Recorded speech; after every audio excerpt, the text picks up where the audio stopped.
ഹൃദയത്തിൽ എഴുതിയ വരികൾ മെഹബൂബർ മദീൻ മൊഴികൾ ഹദരത്താൽ പാടി ഞാനായിഷ്കിൻ തീരത്ത് അണയേണം നബിയുടെ ചാരത്ത് ആ നബിയോര് നടന്ന മദീനത്ത് ഹൃദയത്തിൽ എഴുതിയ വരികൾ മെഹബൂബർ മദീൻ മൊഴികൾ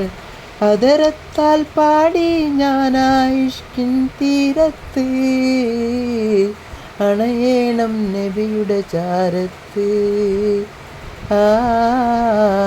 നബിയോര് നടന്ന മദീനത്ത്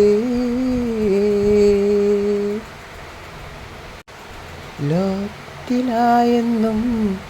റഹ്മത്തിനായി മക്കത്തെ മണ്ണിൽ തിങ്കൾ നീര ആമിന ബീവിക്കും അബ്ദുള്ള ഉപ്പാക്കും ആനന്ദമായന്ന് തങ്ങൾ പിറന്നു.